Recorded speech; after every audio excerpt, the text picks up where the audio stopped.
I'm told he's supposed to be some sort of sex symbol, whatever that is. Well, not for me, sweetheart. I mean, what with that spiky hair and those sort of baggy, clinging clothes that he wears around his lean young parts. Jason King on Kung Fu Hot Dog. So, ladies and gentlemen, hope you're doing well today. And yes, how was your Christmas Day and Boxing Day in the UK? Was it good? Did you eat too much desserts like I did?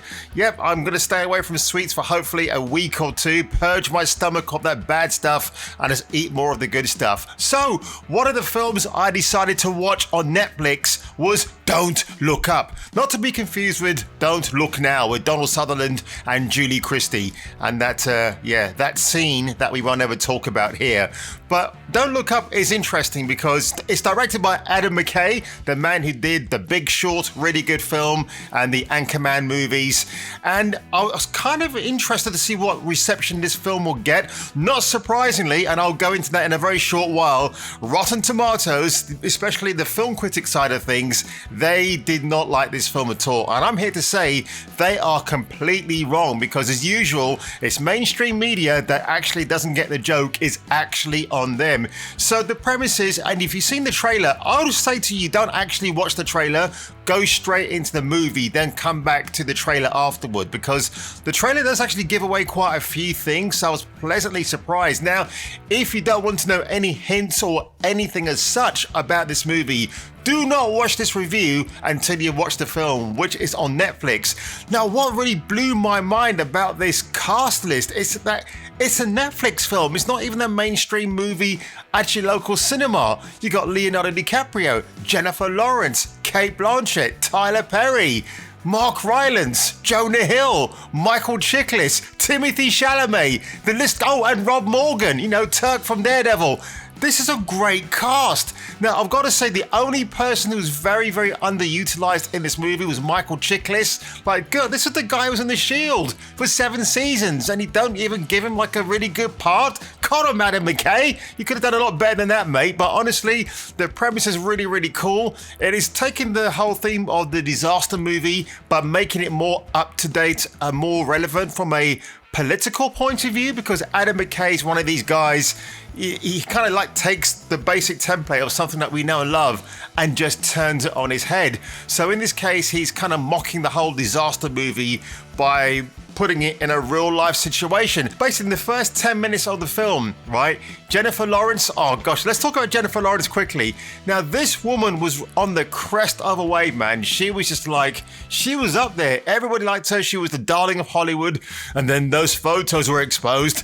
And all of a sudden, nobody seemed to look at her in the same way ever again. Well, if you've seen the photographs, you know what I'm talking about. Yes, I have seen them as well. And yeah, that's going to be for a live stream, maybe one day. But I think since she was in the X-Men movies. And by the way, the women are always saving the men around here. You might want to think about changing the name to X-Women. I don't give a. Yes, Jennifer, they're the X-Men movies. She's kind of been playing these insufferable characters on screen. This is no exception as well. She's insufferable yet again, but it is actually quite funny how it's done, because I think Jennifer Lawrence has accepted now that people won't look at her in the same way again, so she's going to play out these pro-feminist characters. But honestly, I like the fact that her character is quite insufferable in this film, because it's her character who discovers that there's not one, but 4 comets heading towards Earth. And there's this whole dynamic between her and Jonah Hill, who is the president, who's the Madam President's son. The Madam President is played by Meryl Streep. I'll come to that part in a minute. I forgot to mention her in that roll call, didn't I? I'm sorry, Meza.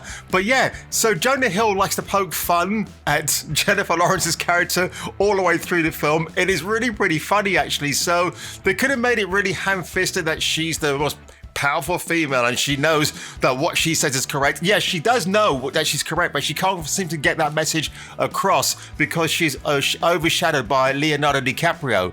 Did I mention his name in the roll call? I probably didn't, actually. Shame on me for doing that. But Leo is fantastic, man.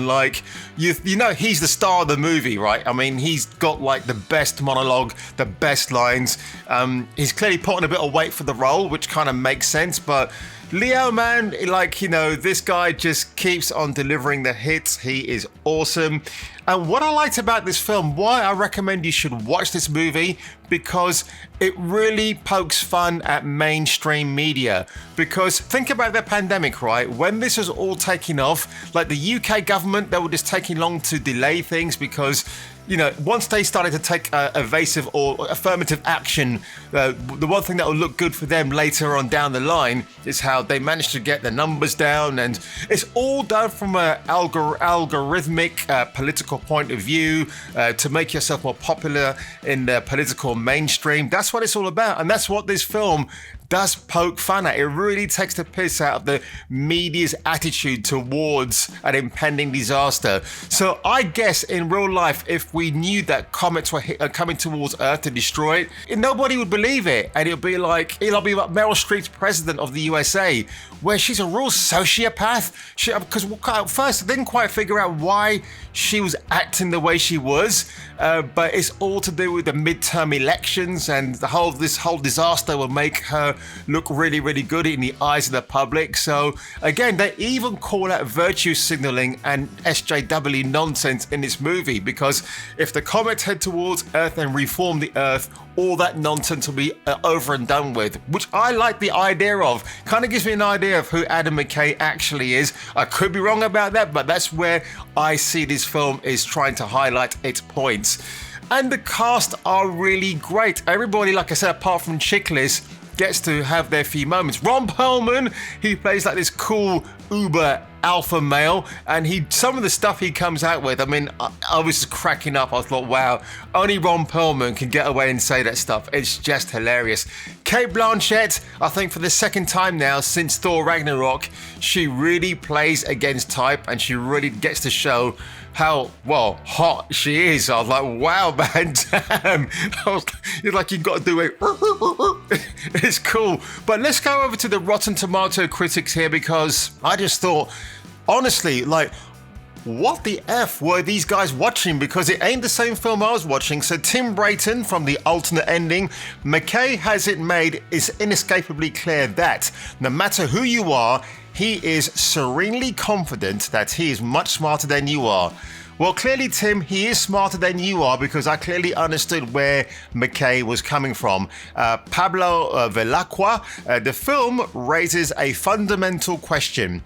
If we truly intend to analyze its effectiveness, how to satirize something that has already become absurd to the point of defying any common sense. Yelling, looking at all the dum-dums cannot be the basis for successful satire. Have you seen RoboCop? So there are some good reviews here. Jim Judy of Screen It. The result, while amusing and entertaining at times, feels more like shooting fish in a barrel rather than luring them in from deep in the sea. Okay, a little bit clumsily phrased there. Dark comedy has so much potential when it's handled right, but it's hard to fully defend an often downright unpleasant, shrill viewing experience in the genre.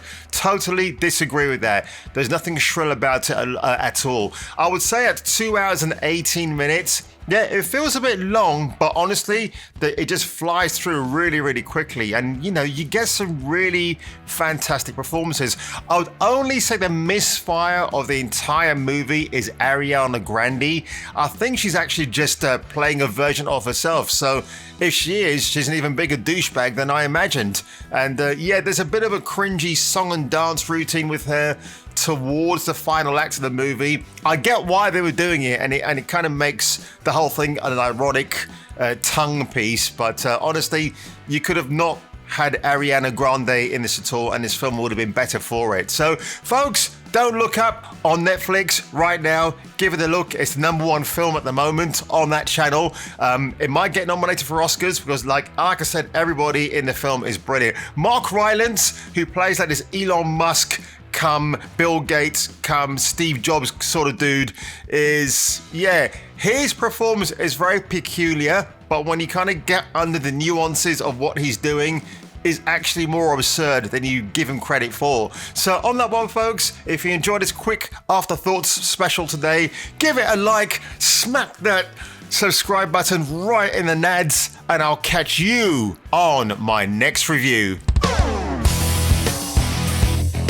like, and subscribe, or get your nuts Krogan crushed with Jason King.